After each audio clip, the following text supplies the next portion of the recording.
O segundo parâmetro físico utilizado na análise de qualidade de água é o de cor. E o que é cor de uma água? O conceito diz que cor é o grau de redução de intensidade que a luz sofre ao atravessar a água devido a sólidos coloidais dissolvidos. Pode ser difícil de visualizar e entender, mas lembre-se sempre que cor está relacionado à presença de sólidos coloidais dissolvidos na água. Lembram aqueles de tamanho menor? Esses sólidos, eles vão causar uma interferência na intensidade da luz quando a água é submetida a esse feixe de luz. Então, é possível saber o quanto, na presença de sólidos coloidais dissolvidos na água, mesmo que a gente não consiga ver esses sólidos, através dessa redução da intensidade da luz que ocorre devido à presença desses sólidos. Então, a gente tem uma coloração mais amarelada, geralmente, ou mais escura, associada à presença desses sólidos coloidais dissolvidos. Com relação à origem, pode ser tanto decomposição de matéria orgânica de maneira natural, ou presença de ferro e manganês, né, também para as águas subterrâneas, geralmente. E em relação à origem antropogênica, pode ser oriunda de esgotos, né, domésticos ou industriais que causam também uma coloração na água. Por exemplo, a gente pode ter o despejo de uma indústria têxtil, do esgoto de uma indústria têxtil com corante, e esse corante, né, como o próprio nome diz, vai dar cor à água. E aí a gente vai ter uma coloração ali, geralmente azulada ou mais avermelhada, dependendo do corante que é utilizado na água. Isso pode ser percebido graças à presença de sólidos coloidais dissolvidos.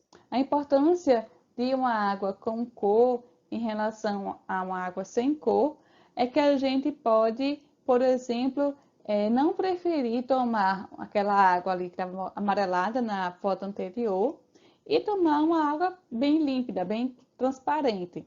No entanto, como os sólidos são dissolvidos, a gente não consegue visualizar, é possível que nesse caso, aquela água transparente, né, bem límpida, esteja ali presente sólidos dissolvidos, vírus, por exemplo, a gente não consegue visualizar e acabar tomando essa água mais limpinha.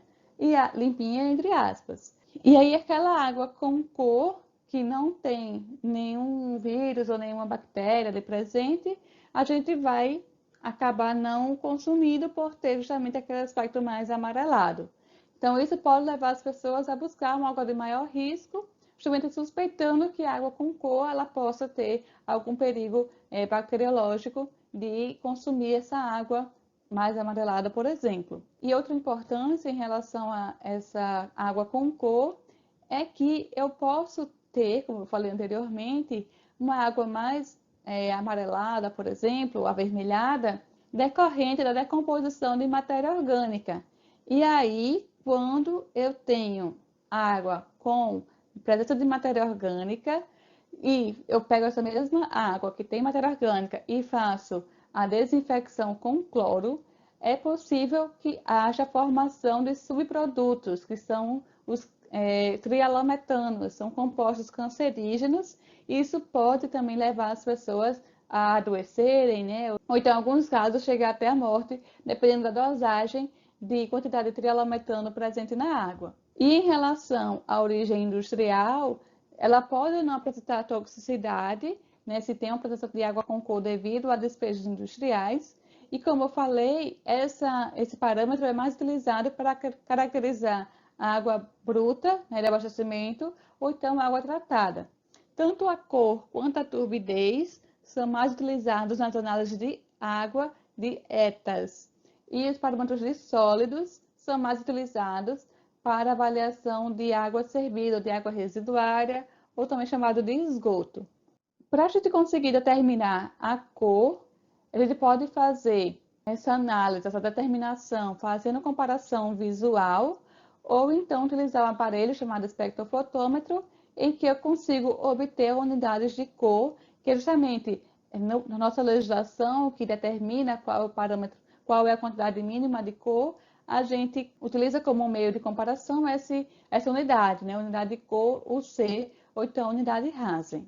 Existe um parâmetro bastante importante em relação à análise de cor, que é a diferenciação entre cor aparente e cor verdadeira. A cor aparente, ela está relacionada também, além dos sólidos dissolvidos e coloidais, aos sólidos suspensos.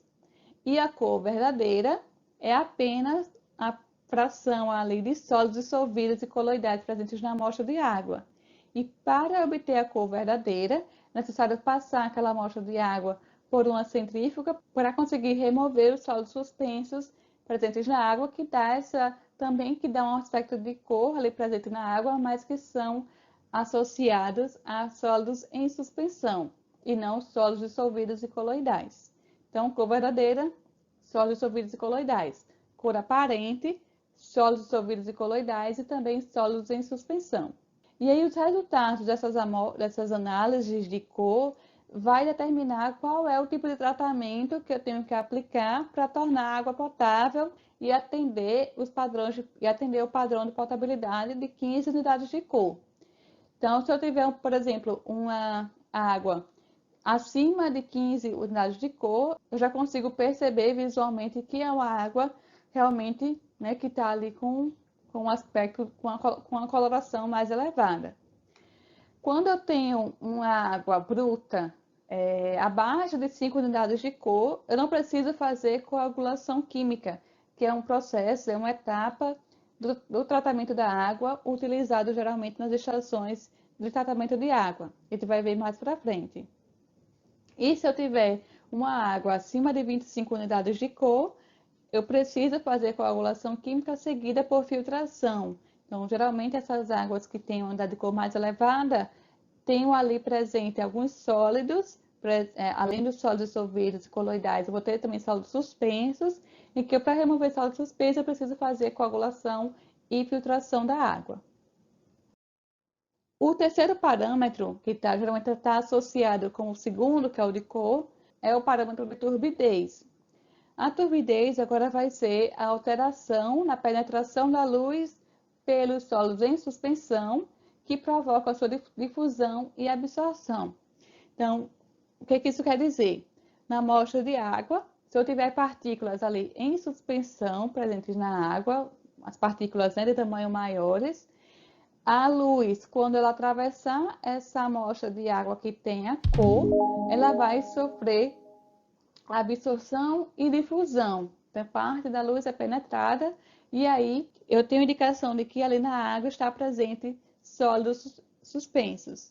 Esses sólidos suspensos podem ser oriundos, né, de partículas de rocha, por exemplo, de areia, né, de origem natural, ou de algas e outros micro-organismos.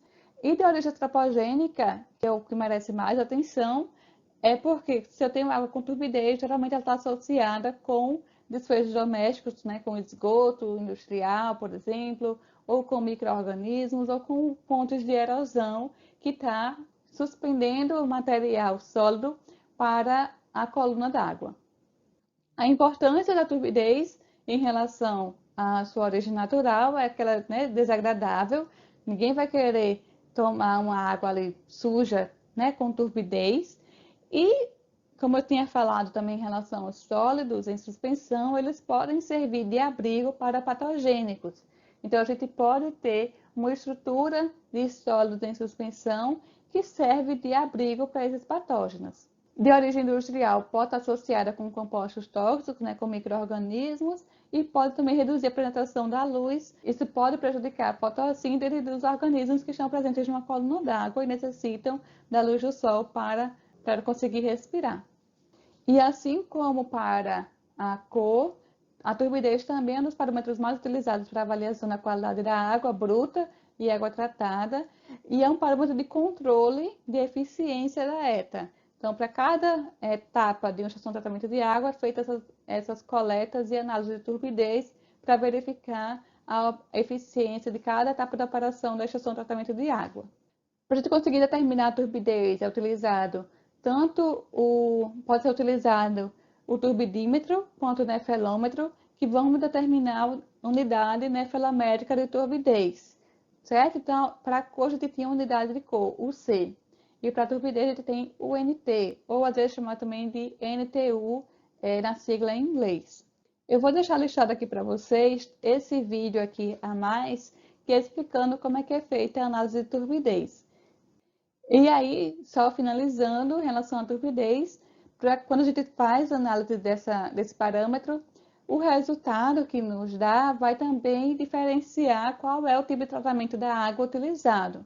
Então, uma água, por exemplo, com unidade de turbidez abaixo de 20, a gente pode dispensar a coagulação química, né? Apenas com o processo de filtração vai ser suficiente para remover as partículas de sólido em suspensão, ou quando a turbidez está mais elevada, né, acima de 50 unidades de turbidez, é necessário se fazer coagulação química ou então uma pré-filtração para remover esses sólidos suspensos da água.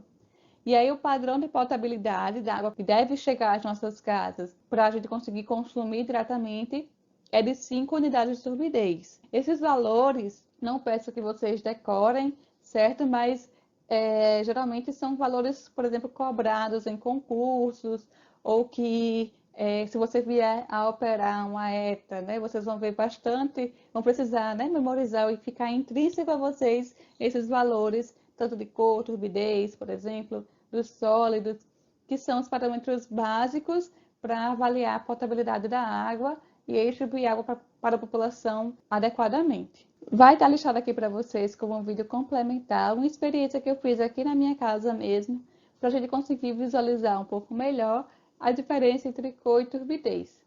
Quem foi meu aluno em 2020.1 é aquela mesma experiência que eu fiz na sala que vocês vão conseguir relembrar. E quem não foi meu aluno ainda vai conseguir talvez ver mais claramente a diferença entre cor e turbidez a partir desse exemplo.